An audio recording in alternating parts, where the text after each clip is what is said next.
لا إله إلا هو عالم الغيب والشهادة هو الرحمن الرحيم هو الله الذي لا إله إلا هو الملك القدوس السلام المؤمن المهيمن العزيز الجبار المتكبر سبحان الله عما يشركون هو الله الخالق البارئ المصور له الأسماء الحسنى يسبح له ما في السماوات والأرض وهو العزيز الحكيم আল্লাহ পাকের বান্দাগণ হুজুর নূর সাল্লাল্লাহু আলাইহি ওয়াসাল্লাম ইরশাদ করেছেন কোন মুসলমান বান্দাবান্দি মাগরিবের নামাজের পর এই সূরা হাশরের শেষ কয়েকটি আয়াত তেলাওয়াত করবে সাথে সাথে প্রত্যেক তেলাওয়াতকারী বান্দা এবং বান্দির জন্য আল্লাহ পাকের পক্ষ থেকে ৭০,০০০ রহমতের ফেরেশতা নিযুক্ত হয়ে যাবে। সুবহানাল্লাহ। আবার যখন ফজরের সময় হয় সকল ফেরেশতারা চলে যায়, ফজরের নামাজ শেষ করে কোনো মুসলমান বান্দাবান্দি সূরা হাশরের শেষ কয়েকটা আয়াত আবারও তেলাওয়াত করবে, আল্লাহ রাব্বুল আলামিন আবারও প্রত্যেক তেলাওয়াতকারী এবং বান্দা এবং বান্দির জন্য ৭০,০০০ রহমতের ফেরেশতা নিযুক্ত করে দেবেন। তিনি আরও ইরশাদ করেছেন এই আমলের মাধ্যমে যারা দুনিয়া থেকে বিদায় নেবে নিয়মিতভাবে সূরা হাশরের শেষ কয়েকটি আয়াতের আমল করবে, আর একদিন যখন মৃত্যুর ঘণ্টা বেজে উঠবে, অন্ধকার কবরের ডাক এসে যাবে, ওই ব্যক্তির হায়াত শেষ হয়ে যাবে, তখন তাকে দুনিয়া থেকে অবশ্যই বিদায় নিতে হবে। আর এই আমলকারী ব্যক্তি যখন কিয়ামতের ময়দানে হাশরের মাঠে উঠবে, আল্লাহ রাব্বুল আলামিন ওই সকল আমলকারী বান্দা এবং বান্দিদিওকে শাহাদাতের মর্যাদা দান করবে, বিনা হিসেবে জান্নাত। তা আমরা পবিত্র কোরআনের আমল করতে রাজি আছি কিনা? আল্লাহ পাকের বান্দাগণ, আজকে অনেক ওয়াজ নসিহত হচ্ছে, কিন্তু মানুষ আমলের ব্যাপারে খুব অমনোযোগী। এজন্য আমল করতে হবে, কারণ কবরে টাকা পয়সা, আমাদের সম্পদ, ছেলে সন্তান কেউই যাবে না, যাবে শুধু আমাদের শরীর আর আমাদের আমল নামা। আল্লাহ পাকের বান্দাগণ, সবার হায়াত যখন শেষ হয়ে যাবে, সবাই দুনিয়া থেকে বিদায় নিতে হবে। মানুষ সহ অন্যান্য জীব জানোয়ার যত কিছু আছে আল্লাহ রাব্বুল আলামিনের এই সৃষ্টি জগতের মধ্যে সবার নির্দিষ্ট সময় আছে। এই সময় যখন অতিক্রম হয়ে যাবে, নির্দিষ্ট সীমা যখন মানুষের কাছে চলে আসবে, শেষ সীমা, তখন মানুষ সহ অন্যান্য জীব জানোয়ার সবাই বিদায় নিতে হবে। কেউই দুনিয়াতে আমরা চিরকাল কি থাকতে পারবো না। এমনকি এই দুনিয়াটাও আল্লাহর সৃষ্টি। দুনিয়াটা আল্লাহর সৃষ্টি কিনা বলেন? এই দুনিয়াটা আল্লাহ রাব্বুল আলামিন সৃষ্টি করেছেন, এটার নির্ধারিত মেয়াদ কাল আল্লাহ রাব্বুল আলামিন নির্ধারণ করে দিয়েছেন। যেদিন এই পৃথিবীতে আল্লাহওয়ালা থাকবে না, যেদিন এই দুনিয়াতে আল্লাহ রাব্বুল আলামিনের ইবাদতকারী থাকবে না, ইবাদতকারী বান্দা এবং বান্দি যখন এই দুনিয়াতে থাকবে না, আল্লাহ রাব্বুল আলামিন এই দুনিয়াটাকে ধ্বংস করে দেবে। তখনই দুনিয়ার মেয়াদ শেষ হয়ে যাবে। আর যখনই দুনিয়ার মেয়াদ শেষ হয়ে যাবে, তখন এই দুনিয়াটাকে আল্লাহ রাব্বুল আলামিন আর রাখবেন না। আল্লাহ রাব্বুল আলামিন তার পবিত্র কালাম মজিদে সূরা রহমানে ঘোষণা দেন, কুল্লু মান আলাইহা ফান ওয়া ইয়াবকা ওয়াজহু রাব্বিকা যুল জালালি ওয়াল ইকরাম। সব কিছু নিঃশেষ হয়ে যাবে, ফানা হয়ে যাবে, সব কিছু ধ্বংস হয়ে যাবে, একমাত্র আল্লাহ রাব্বুল আলামিনের অস্তিত্ব মোবারক কি থাকবে? অক্ষুণ্ণ থাকবে। আল্লাহ রাব্বুল আলামিন কোনোদিন ধ্বংস হবেন না, আল্লাহ রাব্বুল আলামিন কোনোদিন মরবেন না। আল্লাহু আকবার। আল্লাহ আগে যেরকম এখন ওই রকম, সামনে ওই রকমই থাকবেন। এরপরে সূরা কাসাস আল্লাহ রাব্বুল আলামিন ঘোষণা দেন, কুল্লু শাইইন হালিকুন ইল্লা ওয়াজহাহু, সব কিছু ধ্বংসশীল, সব কিছুই নিঃশেষ হয়ে যাবে, শুধুমাত্র আল্লাহ রাব্বুল আলামিনের অস্তিত্ব বাকি থাকবে। তাহলে সেই আল্লাহ রাব্বুল আলামিন যিনি ছাড়া দুনিয়াতে সব কিছু শেষ হয়ে যাবে, ধ্বংস হয়ে যাবে, সে আল্লাহ রাব্বুল আলামিনের ক্ষমতার কাছে আমাদের নিজেদের ক্ষমতা, আল্লাহ রাব্বুল আলামিনের ইলমের কাছে আমাদের নিজেদের ইলম, আল্লাহ রাব্বুল আলামিনের যেই শানের কাছে আমাদের নিজেদের শান মান মর্যাদা সব কিছু সুপর্দ করে দিতে হবে। কারণ আল্লাহ রাব্বুল আলামিনের ইচ্ছায় যেহেতু সব কিছু হয়, আল্লাহ রাব্বুল আলামিনের ক্ষমতায় সব কিছু হয়, সেহেতু আমরা আল্লাহ রাব্বুল আলামিনের ক্ষমতাকে কুদরতকে মেনে নিতে হবে। আল্লাহ পাকের বান্দাগণ, এই দুনিয়াটা যারা মনে করে দুনিয়াতে আমরা চিরকাল বেঁচে থাকব, চিরকাল আমরা সুখে শান্তিতে বসবাস করব, দুনিয়ার মধ্যে হাসি তামাশায় যারা ব্যস্ত আছে, আখিরাতের কথা একদমই ভুলে গেছে। আখিরাত বলে যে একটা জগৎ আছে, এই জগৎ সম্পর্কে যারা উদাসীন, কবর হাসর মিজান ফুলসিরাত সামনের ঘাটগুলো যে আস্তে আস্তে আমাদের সন্নিকটে, এই ব্যাপারে যারা একদমই উদাসীন, তাদের জন্য আফসোস ছাড়া আর কিছুই নাই। অতএব আমাদেরকে সতর্ক হতে হবে। কি হতে হবে? সতর্ক হতে হবে। আমাদেরকে আল্লাহ রাব্বুল আলামিনকে যে রব হিসাবে, আল্লাহকে প্রভু হিসাবে আমরা যেহেতু কবুল করেছি, সে আল্লাহ রাব্বুল আলামিনের নীতিমালা, আল্লাহ রাব্বুল আলামিনের হুকুমগুলো আমাদের জীবনে বাস্তবায়ন করতে হবে। আল্লাহ পাকের বান্দাগণ, মানুষের আমলগুলো মানুষের সাথে, মানুষের জীবনের সাথে পুরোপুরিভাবে সম্পৃক্ত। কীরকম সম্পৃক্ত? কিয়ামতের ময়দানে যখন মানুষ কবর থেকে উঠবে, তখন তার সামনে একজন সুদর্শন যুবক, অর্থাৎ যার চেহারার মধ্যে উজ্জ্বল নূর প্রকাশ পাবে, চেহারা ঝলমল করবে, এরকম একজন যুবক, সুন্দর যুবক দাঁড়িয়ে থাকবেন। আর তাকে বলবে যে, হে আল্লাহর বান্দা, হে আল্লাহর বান্দি, তুমি আমার উপরে সওয়ার হও, কারণ দুনিয়াতে আমি তোমার উপরে সওয়ার হয়েছিলাম। ওই লোকটা আশ্চর্য হয়ে যাবে, অবাক হয়ে যাবে। সে বলবে, তুমি কে? তোমার পরিচয় কি? তুমি কি ফেরেশতা, নাকি নবী, নাকি অন্য কোনো আল্লাহর বিশেষ কোনো সৃষ্টি? তখন ওই সুদর্শন যুবক বলবে, না না, আমি ফেরেশতাও নই, নবীও নই, আল্লাহর কোনো বিশেষ সৃষ্টিও নই। তুমি যে দুনিয়াতে নেক আমল করেছিলে, আল্লাহর ইবাদত করেছিলে, আল্লাহর হুকুমগুলো পালন করেছিলে, ওই সমস্ত হুকুমগুলোকে আল্লাহ রাব্বুল আলামিন একসাথ করে আমাকে একটা সৌন্দর্যতার রূপ দিয়ে আজকে তোমার সামনে উপস্থিত করেছে। আল্লাহু আকবার। তখন ওই বলবে যে, তুমি আমার উপরে সওয়ার হও, কারণ দুনিয়াতে আমি তোমার উপরে ছিলাম, তোমার যেই তুমি আমাকে কি করেছিলে, গঠন করেছিলে, আমাকে সংগ্রহ করেছিলে, আজকে সেই নেক আমল আমি তোমার সামনে উপস্থিত হয়েছি। তখন ওই ব্যক্তি ওই সুন্দর যুবকের উপরে সওয়ার হবে। আল্লাহ রাব্বুল আলামিনের হুকুমে কুদরতে ওই সুন্দর যুবক 7 দোজখের উপরে উড়াল দিয়ে তাকে জান্নাতে প্রবেশ করিয়ে দেবে। আরেকজন ব্যক্তি, যার গা থেকে, শরীর থেকে দুর্গন্ধ বের হবে, চেহারা থাকবে বিশ্রী ভয়ঙ্কর, গায়ের রং থাকবে খুবই কুৎসিত, ওই ব্যক্তির সামনে যখন উপস্থিত হবে কোন ব্যক্তি দুনিয়াতে যে বিভিন্ন ধরনের পাপ কাজে লিপ্ত ছিল, আল্লাহ মানে নাই, রাসূল মানে নাই, ইসলাম মানে নাই, কোরআন মানে নাই, হাদিস মানে নাই, এই সমস্ত ব্যক্তিরা দুনিয়াতে যারা দিনের পর দিন, মাসের পর মাস, এরপরে সপ্তাহের পর সপ্তাহ, মাসের এরপরে বছরের পর বছর, যুগের পর যুগ শুধু পাপের মধ্যে ছিল, আল্লাহর অবাধ্যতার মধ্যে জীবনযাপন করেছিল, ওই ব্যক্তির সামনে খুব ভয়ঙ্কর একটা চেহারা নিয়ে এক ব্যক্তি দাঁড়াবে, যার গা থেকে শরীর থেকে দুর্গন্ধ বের হবে। ওই ব্যক্তি বলবে, যে ব্যক্তি কবর থেকে উঠবে, সে বলবে, দূরে সরো, দূরে সরো, তুমি আমার সামনে কেন দাঁড়িয়েছ? তখন ওই কুৎসিত ভয়ঙ্কর ব্যক্তি বলবে, না না, দুনিয়াতে তুমি আমাকে সংগ্রহ করেছ, আজকে আখিরাতের জন্য আমি তোমার সাথী। নাউযুবিল্লাহ মিন জালিক। বলবে, তুমি কে? তোমার পরিচয় কি?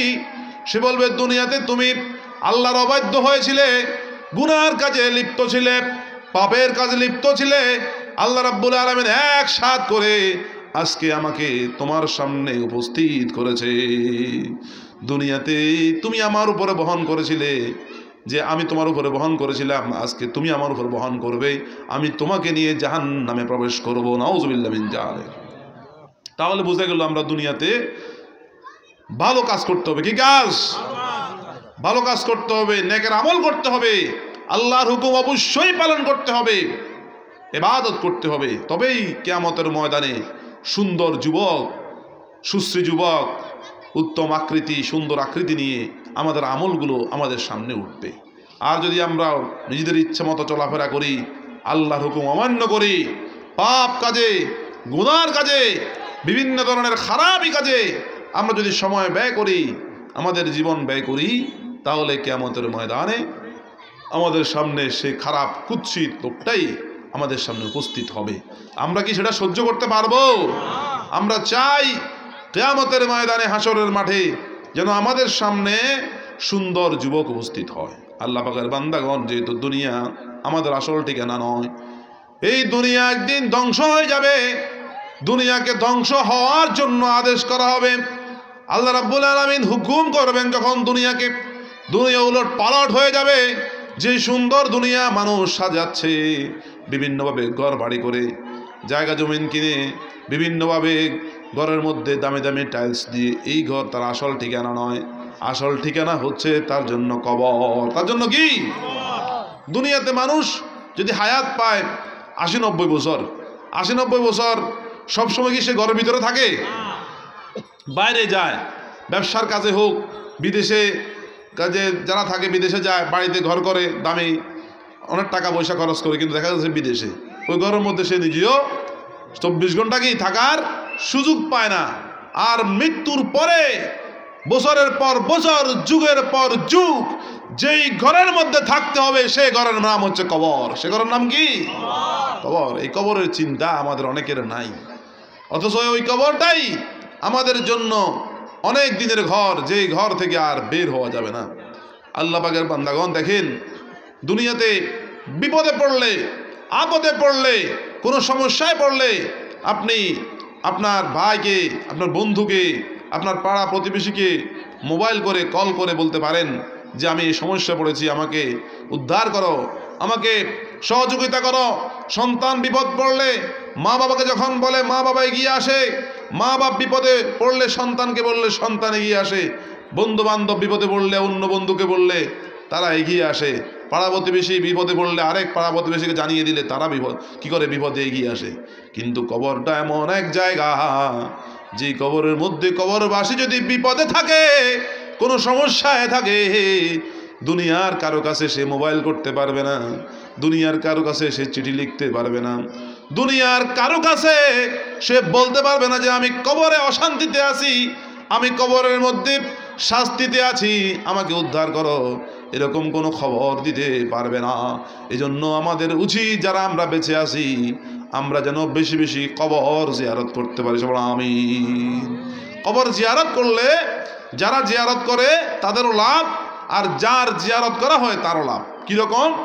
যে রাসূলুল্লাহ সাল্লাল্লাহু আলাইহি ওয়াসাল্লাম যখন সাহাবীদেরকে নিয়ে দুইটা কবরের পাশ দিয়ে হেঁটে যাচ্ছিলেন, তখন তিনি সাহাবীদেরকে সেখানে থামিয়ে দিলেন। সেখানে তারা রাসূল পাক সাল্লাল্লাহু আলাইহি ওয়াসাল্লাম সহ সবাই দাঁড়িয়ে গেলেন দুইটা কবরের পাশে। রাসূলুল্লাহ সাল্লাল্লাহু আলাইহি ওয়াসাল্লাম সেখানে জিয়ারত করলেন। জিয়ারত করার পর তাদের জন্য দোয়া করলেন। এরপরে একটা কাঁচা খেজুরের ঢাল ভেঙে ওই কবরের মধ্যে তিনি কি করলেন? গেঁথে দিলেন। আর বললেন, এই কবরের মধ্যে কাঁচা খেজুরের ডাল যতদিন পর্যন্ত তরতাজা থাকবে, এই খেজুরের ডালটা আল্লাহর জিকির করে, এই খেজুরের ডালটার জিকিরের বরকতে কবরবাসীদের আযাব কম হবে। আল্লাহু আকবার। আল্লাহ পাকের বান্দাগণ সাহাবীদেরকে বললেন, হে আমার সাহাবীরা, এই কবর দুটার মধ্যে আযাব হচ্ছে তাদের বড় ধরনের কোনো বিশাল বড় ধরনের কোনো পাপ নয়, দুইটা পাপের কারণে। একটা পাপ হচ্ছে একজন কবরবাসী সুগুলখোর ছিল, সমাজের মধ্যে ভেজাল লাগাইতো, একজনের কথা আরেকজনকে লাগিয়ে দিত, ভাই ভাইয়ে, চাচাতো ভাই, জ্যাঠাতো ভাই, এরপরে বিভিন্ন ধরনের ঘিরিয়ে ঝামেলা সৃষ্টি করার জন্য যত ধরনের পন্থী, যত ধরনের কথাবার্তার দরকার সেগুলো বলতো। এদেরকে বলা হয় সগলখড়ি, এদেরকে বলা হয় সগলখোর, আর যেটা করে সেটা সগলখড়ি। এই সগলখড়ির কারণে কবরের মধ্যে আযাব হচ্ছে একজনের। আরেকজন ব্যক্তি সে পেশাব থেকে নিজেকে পবিত্র রাখতো না, পেশাবের ছিটকা ব্যাপারে সে অসতর্ক ছিল। এজন্য পাক পবিত্রতা হচ্ছে কি ইসলামের অঙ্গ। পবিত্রতা হচ্ছে কি ইসলামের অঙ্গ। আত-তাহুরু শাতরুল ঈমান, ঈমানের অঙ্গ হচ্ছে যে পবিত্রতা। তাহলে আমরা কি সগলখড়ি করতে পারবো? বরং সমাজের মধ্যে কোনো ঝামেলা হলে সেই ঝামেলাটাকে বসে কি করতে হবে? মিটমাট করে দিতে হবে। একজনের বিরুদ্ধে যদি আরেকজন দাঁড়িয়ে যায়, সেখানে কি করতে হবে? সুলু করে দিতে হবে, তাদের ভিতরে মিলমিশ করে দিতে হবে। এই মিলমিশ করে দেওয়ার নামই হচ্ছে ইসলাম, এই মিলমিশ করে দেওয়ার নামই হচ্ছে নবীর সুন্নত। আলহামদুলিল্লাহ বলেন। কারণ রাসূলুল্লাহ সাল্লাল্লাহু আলাইহি ওয়াসাল্লাম যখন মদিনায় গেলেন, হিজরত করলেন, সেখানে আউস এবং খাজরাজ গোত্রের মধ্যে চরমভাবে শত্রুতা ছিল। সামান্য বিষয় নিয়ে তারা 20, 30, 40 বছর পর্যন্ত যুদ্ধ করত। অনেক মানুষ উভয় পক্ষে মারা যেত। আর আউস এবং খাজরাজ গোত্রের ভিতরে আল্লাহ রাসূল পাক সাল্লাল্লাহু আলাইহি ওয়াসাল্লাম তাদেরকে নসিহত করে, উপদেশ দিয়ে, ইসলামের নূর দিয়ে তাদের মধ্যে মিলমিশ তৈরি করে দিয়েছেন। আল্লাহু আকবার। যুদ্ধ বিগ্রহ বন্ধ করে দিয়েছেন। এজন্য মিলমিশ করে দেওয়া এটা কার সুন্নত? নবী মুহাম্মদ রাসূলুল্লাহর সুন্নত। সমাজের মধ্যে, পরিবারের মধ্যে যদি অশান্তি থাকে, তাহলে এই অশান্তির কারণে আস্তে আস্তে মানুষের মন মানসিকতা কি হয়ে যায়? নষ্ট হয়ে যায়। একজনের প্রতি আরেকজনের আন্তরিকতা, ভালোবাসা নষ্ট হয়ে যায়। সমাজের মধ্যে অশান্তি বেড়ে যায়, অস্থিরতা বেড়ে যায়। এজন্য কোনো মানুষের যদি সমস্যা হয়, মনোমালিন্য হয়, কোনো নতুন অসুবিধা হয়, এটা বসে তাদের মধ্যে কি করে দেওয়া? সুলু করে দেওয়া, সমাধান করে দেওয়া, মীমাংসা করে দেওয়ার নাম হচ্ছে ইসলাম। তাহলে বোঝা গেল এই সম্পর্কটার ভিতরে যদি কেউ সগলখড়ি করে সম্পর্কটাকে নষ্ট করে দেয়, তার জন্য কবরের আযাব অপেক্ষা করছে।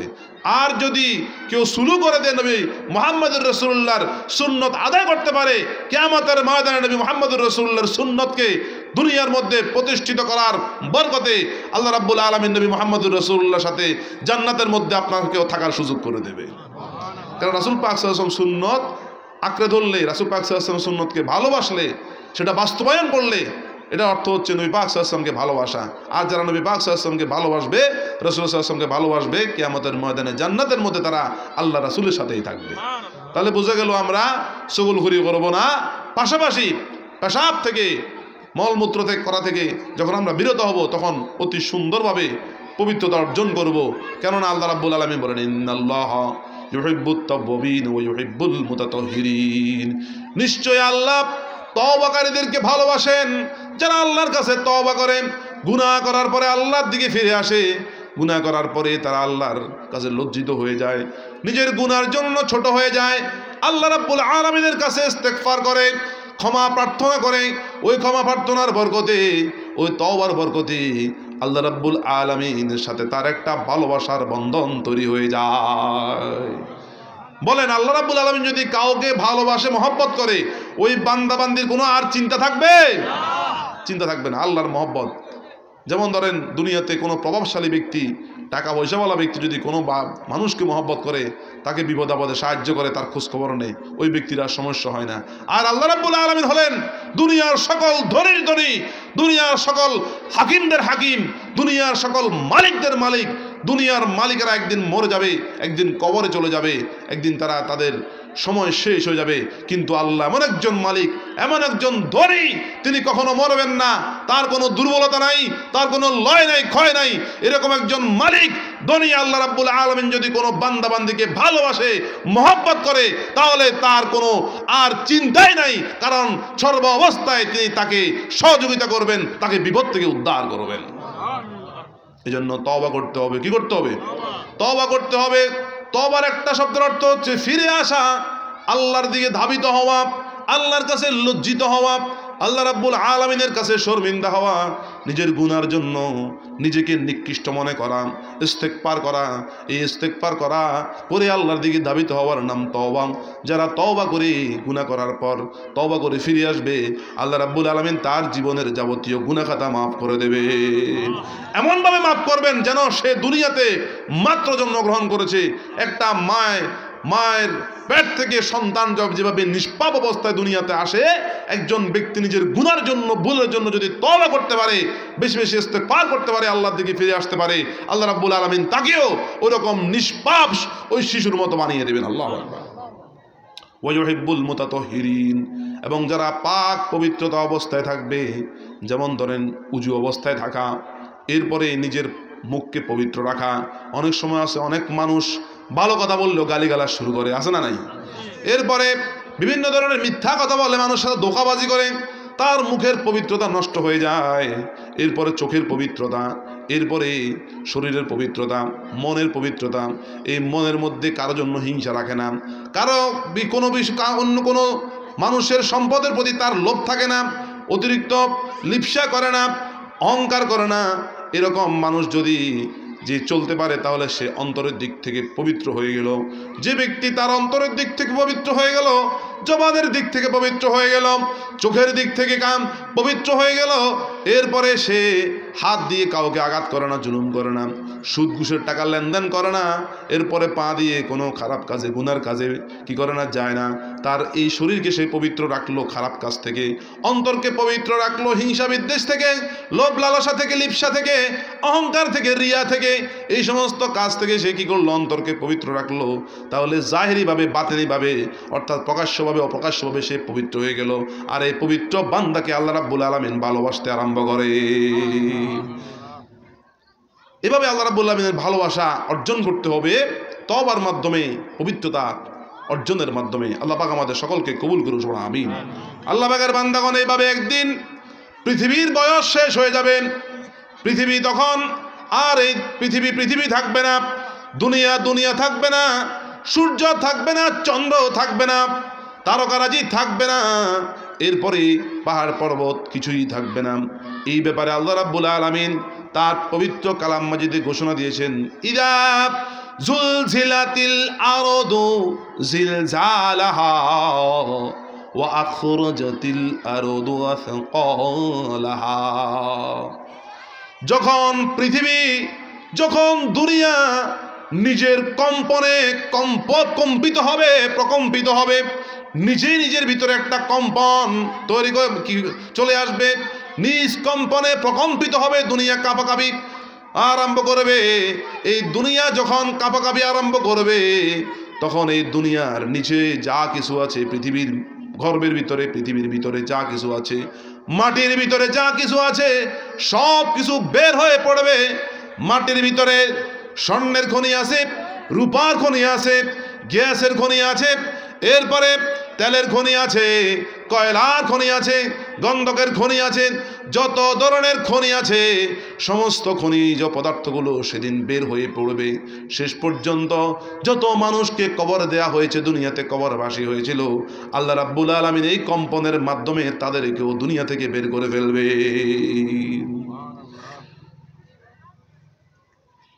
إذا زلزلت الأرض زلزالها وأخرجت الأرض أثقالها وقال الإنسان ما لها। মানুষ বলবে, যারা ওই কম্পনটা দেখবে, যারা এই পৃথিবীর কম্পনটা দেখতে পাবে, পৃথিবী ধ্বংস হওয়ার যে নিদর্শনটা দেখতে পারবে, তখন তারা বলবে, এই দুনিয়ার কি হলো, দুনিয়ার কি হলো। অথচ তারা জানে এই দুনিয়াতে কিয়ামত ঘটে যাচ্ছে, দুনিয়ার সময় শেষ হয়ে যাচ্ছে, সময় শেষ হয়ে গেছে, দুনিয়ার মেয়াদকাল শেষ হয়ে গেছে, অতিক্রম হয়ে গিয়েছে। এই জন্য দুনিয়া নাই, দুনিয়া এখন ধ্বংস হচ্ছে, দুনিয়া আস্তে আস্তে নিজের মৃত্যু বরণ করতেছে, এভাবে দুনিয়া শেষ হয়ে যাচ্ছে। তখন যারা জীবিত থাকবে কিছুক্ষণের জন্য, তারা এই অবস্থা থেকে বলবে যে, ওয়াকালাল ইনসানু মা লাহা। মানুষ বলবে, এটার কি হলো, কেন এরকম কাঁপাকাঁপি করতেছে, কেন এরকম প্রকম্পিত সৃষ্টি হলো। মানুষ একে অপরকে জিজ্ঞাসা করবে। ওয়াকালাল ইনসানু মা লাহা ইয়াউমাইযিন তুহাদ্দিসু আখবারাহা বিআন্না রাব্বাকা আওহা লাহা। কারণ সেদিন দুনিয়া নিজ থেকে সব কিছু প্রকাশ করে ফেলবে। এমনকি এই পৃথিবীতে কোন জায়গায় মানুষ কি পরিমাণ গুনার কাজ করেছে বা সওয়াবের কাজ করেছে, কি পরিমাণ অপরাধজনিত কাজ করেছে কিংবা নেকের কাজ করেছে, সেটাও দুনিয়ার এই জায়গাটা সেদিন প্রকাশ করে দিবে। সেদিন আর কোনো কিছু গোপন থাকবে না। আপনি একাকী অবস্থায় গুনাহ করেছেন, কোন জায়গায় করেছেন, কি বারে করেছেন, কোন টাইমে করেছেন, কোন সালে করেছেন, দিনে করেছেন নাকি রাতে করেছেন, সেদিনে ওই দিন দুনিয়া সেদিন প্রকাশ করে ফেলবে। কারণ যেই দিন দুনিয়াতে আপনি নীরবে গুনার কাজ করেছেন, পাপের কাজ করেছেন, সেদিন ওই জায়গাটা সাক্ষী ছিল, ওই সময়টা সাক্ষী ছিল, ওই বারটা সাক্ষী ছিল, ওই সালটা সাক্ষী ছিল। সেদিন প্রকাশ হয়ে যাবে। সেদিন আর লুকোচুরি করা যাবে না। সেদিন আর ওই প্রকাশিত বিষয়কে ধামাচাপা দিয়ে রাখা সম্ভব হবে না। ইয়াউমাইযিন তুহাদ্দিসু আখবারাহা, সকল খবরগুলো সেদিন প্রকাশ হয়ে যাবে। শুধু গুনার কাজ নয়, আপনি একাকী অবস্থা যদি সওয়াবের কাজ করেন, রাতের নির্জনে আপনি একাকী অবস্থায় তাহাজ্জুদের নামাজ পড়েছেন, কিংবা নীরবে বসে বসে কোরআন তেলাওয়াত করেছেন, অথবা বসে বসে জিকির আজকার করেছেন, নীরবে নিঃশব্দে চুপি চুপি কাউকে আপনি সহযোগিতা করেছেন, শুধু আপনি জানেন আর আল্লাহ জানে। যাকে আপনি সহযোগিতা করেছেন সে জানে, দান করেছেন, সদকা করেছেন নীরবে বা একদম অপ্রকাশ্যভাবে, কেউ খবর পায়নি, জানে নাই। আর ওই অবস্থায় দুনিয়া সেদিন আপনি কোন সময়ে সওয়াবের কাজ করেছেন, কি বারে করেছেন, কত সালে করেছেন, কোন টাইমে করেছেন, দিনে করেছেন না রাতে করেছেন, সেটাও দুনিয়া প্রকাশ করে দেবে। ইয়াউমাইযিন তুহাদ্দিসু আখবারাহা, খবরের বহু বচন হচ্ছে আখবার। আখবারাহা, সকল খবরগুলো, সকল সংবাদগুলো সেদিন প্রকাশ হয়ে যাবে। ইয়াউমাইযিন ইয়াসদুরুন নাসু ওয়াশতাতাল লিয়ুরাউ আমালাহুম।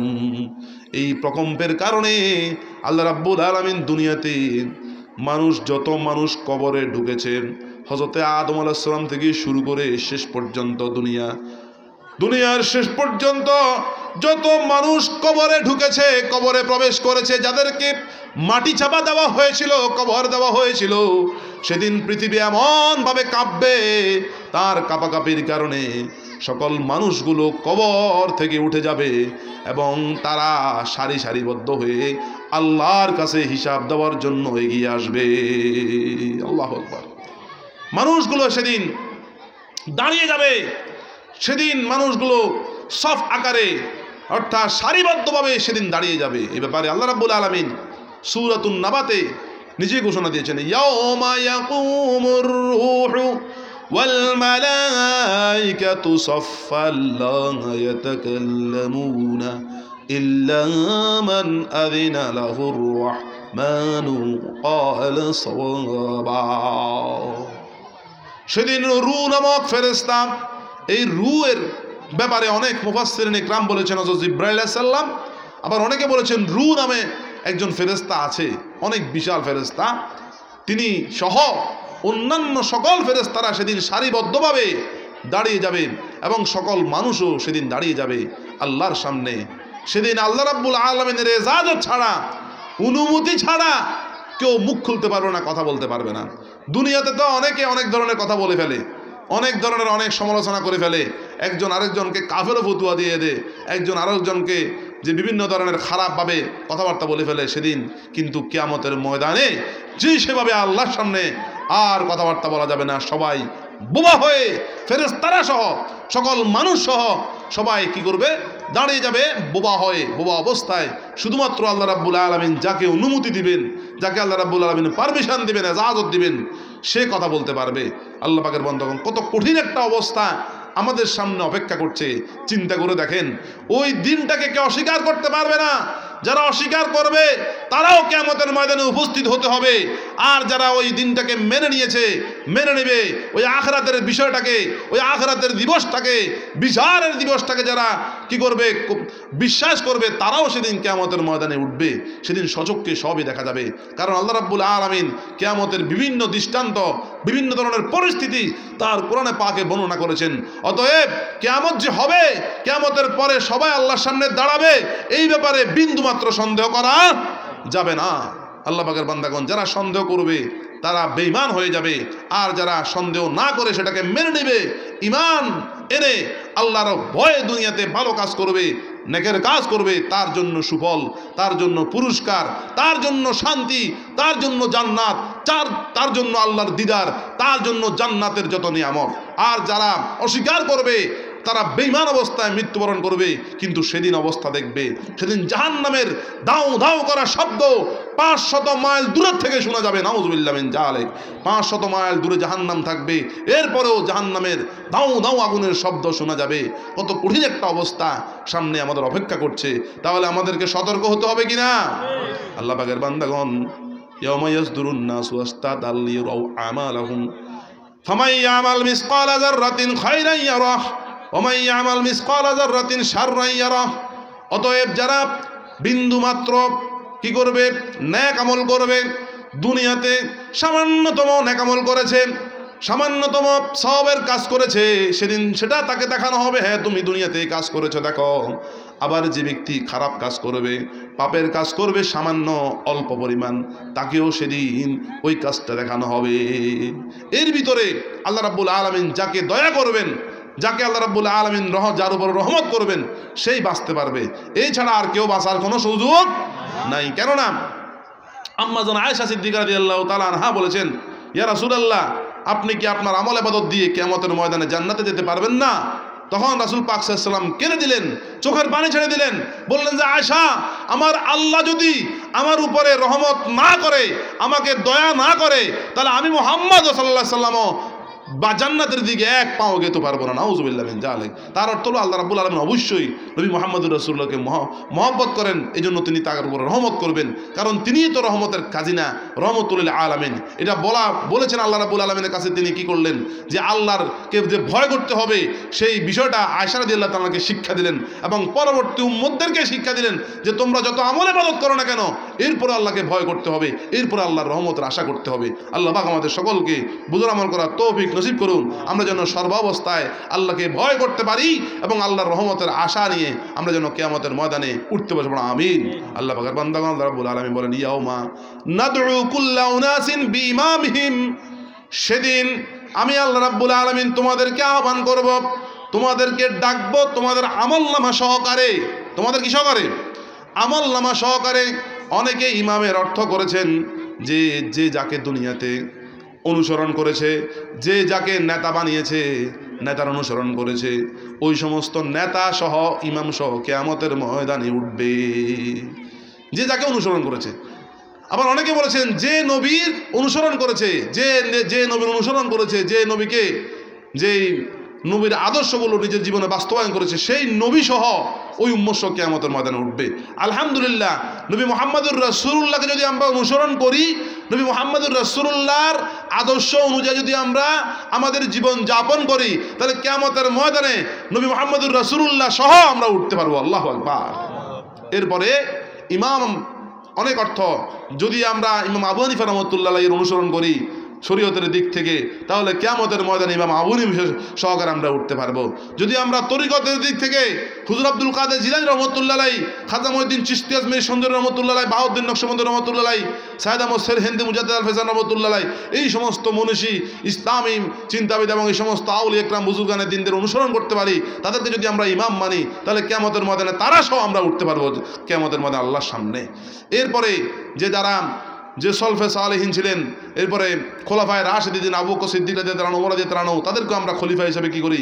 মানি। ইসলামের প্রথম খলিফা আবু বকর রাদিয়াল্লাহু আনহুকে আমরা মানি, দ্বিতীয় খলিফা ওমর রাদিয়াল্লাহু আনহুকে মানি। আমরা যদি তাদেরকে নেতা হিসেবে স্বীকৃতি দিই এবং তাদেরকে ইমাম হিসেবে আমরা মেনে নিই, শরীয়তের ইমাম, তরিকতের ইমাম হিসেবে ইমামদেরকে আমরা মেনে নিই, তাহলে কিয়ামতের ময়দানে তাদেরকে সহ আমরা উঠতে পারবো আলহামদুলিল্লাহ। আর যদি আমরা নিজের ইচ্ছে মতো চলাফেরা করি, নাউজুবিল্লাহ মিন যালিক, তাহলে আমরা যে আমলটা করেছি খারাপ আমল এবং নিজের ইচ্ছে মতো আমল করে যে আমরা ধ্বংস হয়েছি, ওই ধ্বংসনামা, ওই আমলনামা নিয়ে আমাদেরকে উঠতে হবে। নাউজুবিল্লাহ মিন যালিক। আর যদি আমরা ভালো আমল করতে পারি, নেকের আমল করতে পারি, ওই সকল যে মনীষী যারা আল্লাহকে সন্তুষ্ট করেছেন, আল্লাহ যাদের উপরে রাজি ছিলেন তারাও আল্লাহর উপরে রাজি ছিলেন, ওই সমস্ত ব্যক্তিবদরকে ভালোবেসে তাদেরকে যদি আমরা অনুসরণ করতে পারি, তাদের নীতিমালা অনুসারে যদি আমরা জীবনযাপন করতে পারি, তাহলে যেই ইমামরা কিয়ামতের ময়দানে উঠবে তারা অবশ্যই আল্লাহর প্রিয় বান্দা হবে, অবশ্যই তারা জান্নাতের দিকে ধাবিত হবে, অবশ্যই তারা নেককার হিসেবে সাব্যস্ত হবে। তাদের মধ্যে যদি আমাদেরকে আল্লাহ শামিল করে দেয়, তাদের মধ্যে যদি আমাদেরকে গণ্য করে দেয়, তাদের সাথে আমাদেরকে আল্লাহ কবুল করে নেবে। কীরকম আমি আপনাদেরকে বলি, যেমন ধরেন বিয়ে শাদীর সময় আপনারা দুলের সাথে যান না? হ্যাঁ, দুলের শ্বশুরবাড়িতে যান না আপনার বিয়ের সময়? তো ওই সময় যে সাগরানা দেয়, ওইটা কি শুধু দুলে খায় নাকি দুলের সাথে যারা আছে তারাও খায়?